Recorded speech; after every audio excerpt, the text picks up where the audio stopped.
What's in our homes? Dragons? Angels? Fairies? What does the Bible say about these things? Imagine your child runs towards you wearing pajamas covered in smiling dragons. On the wall are painted fairies. A small stack of angel message cards sits on the dresser. They look cute, harmless, right? But let me ask you this. What are we inviting into our homes, and who do these pictures actually point to? We all know that symbols shape the heart. They represent what we believe in, and images can influence our family's spiritual soil. Let's look carefully, kindly, and practically. But first, let me make it clear that this video focuses on Scripture and personal transformation. It is not intended to shame any person, faith, or church. We speak in love and invite respectful conversation. Again, we respect your beliefs, your religion, and your God. Our goal here is to focus on what the Bible says and offer a helping hand to those who need to transform themselves into better children of God. Going back to our topic, what is a dragon? Wikipedia defines a dragon as a magical, legendary creature that appears in the folklore of multiple cultures worldwide. Cambridge Dictionary defines it as a large, frightening, imaginary animal, often represented with wings, a long tail, and fire coming out of its mouth.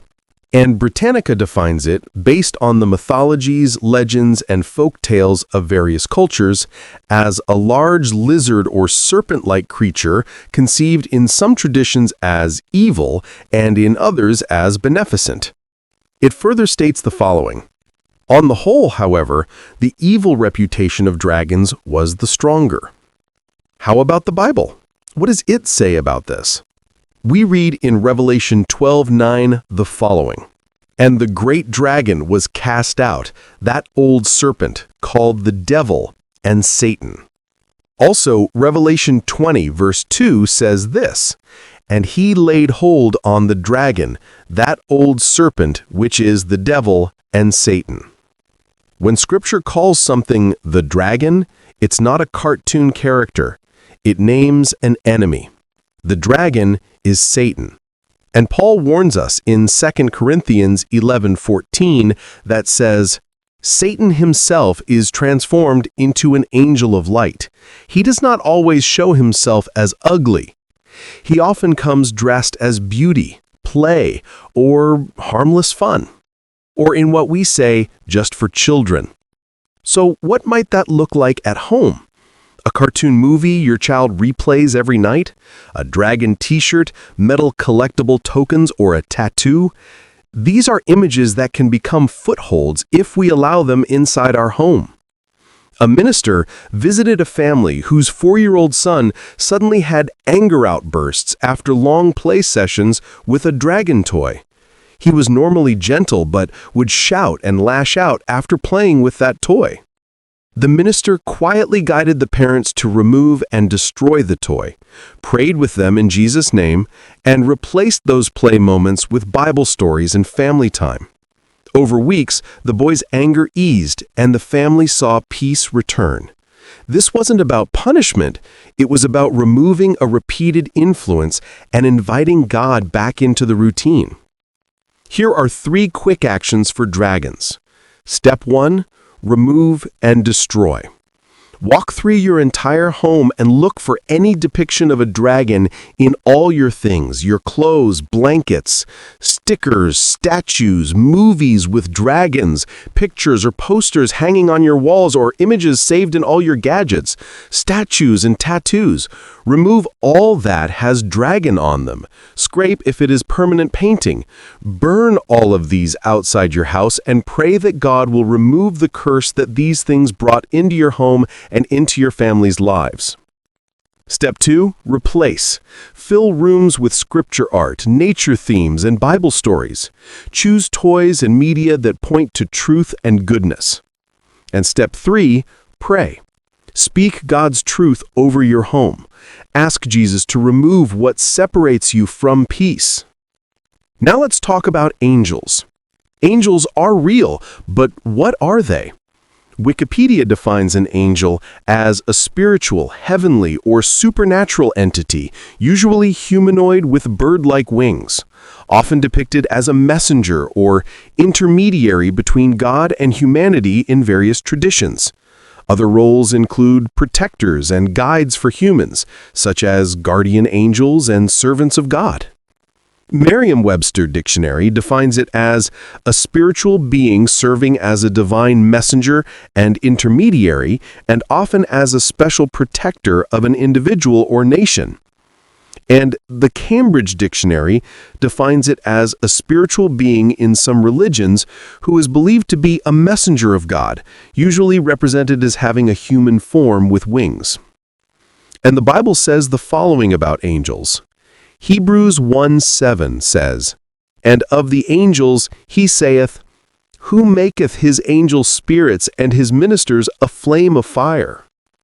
Later on, in the same chapter of the book, at Hebrews 1:14, it reads, "Are they not all ministering spirits sent forth to minister for them who shall be heirs of salvation?"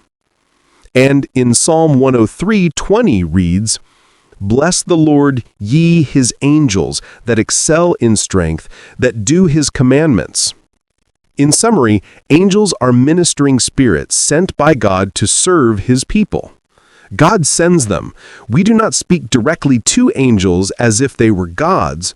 We speak to God and ask him to send his angels to minister to us and our family. A growing trend is angel messages, daily oracle cards, and speaking to angels for guidance. But Scripture points us to God as the source of direction. We must be careful when things promised angelic power outside God's word, cards that say, "Listen to your guardian angel," or "Feel the angel power today." Please, friends, these are not from the Scripture. They can pull our hearts away from the true God. I've seen Christians consult angel cards for daily messages instead of opening the Bible. The practice may feel comforting, but it moves our trust from the Lord to an object or system. Here are 3 simple responses for angels. First, don't pray to angels. Pray to the Father in Jesus' name and ask God to send ministering angels to you and your family. Second, remove and replace. Remove commercially sold angel power tools that promise protection apart from God. Replace with scripture cards or psalm verses. And third, teach. Teach your children that angels serve God, and God is the only one we should worship, not angels. Now let's talk about fairies and elves. They feel harmless because we grew up with stories and Disney movies. But folk tales often grew from very old beliefs about spirits and places. When we make fairies household themes, murals, dolls, pillows, they can become miniature shrines of imagination that shape a child's spiritual expectations. But what are these things? Are they real? Wikipedia defines fairies as a type of mythical being or legendary creature generally described as anthropomorphic.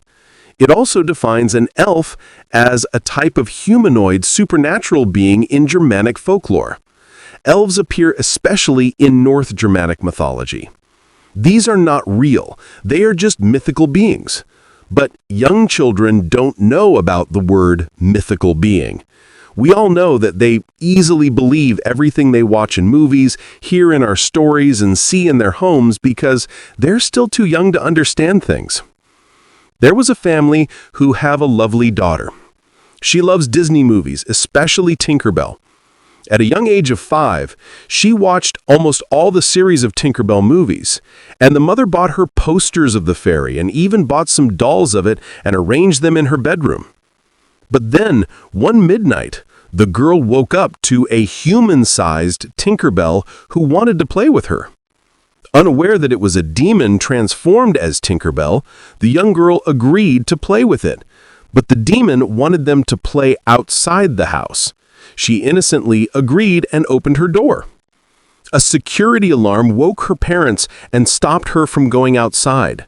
The demon that appeared to be Tinkerbell disappeared when the parents came towards her. When they learned about this, they consulted a minister in their church, and so the minister visited their home. When he entered the young girl's room, he immediately realized the cause of the incident. He then guided the parents with a prayer and helped them remove everything related to Tinkerbell and burned them outside their house in the name of Jesus Christ. The young girl, who was traumatized by her experience, freely agreed to the cleaning of her room.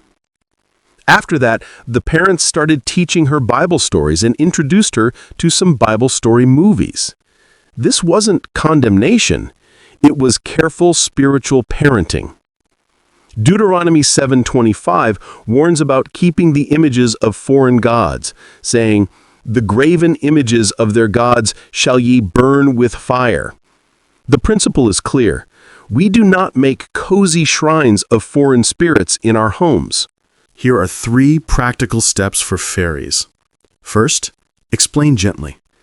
Tell your children the truth about these things, that they are not real, and everything that is not real should be removed and destroyed, because they are directing us to the other direction, which is the darkness, away from the truth of God. Second, remove. Take down murals or toys that function like shrines. Scrape and repaint if necessary. Third, replace with truth. Use Bible storybooks and gospel-based movies at bedtime.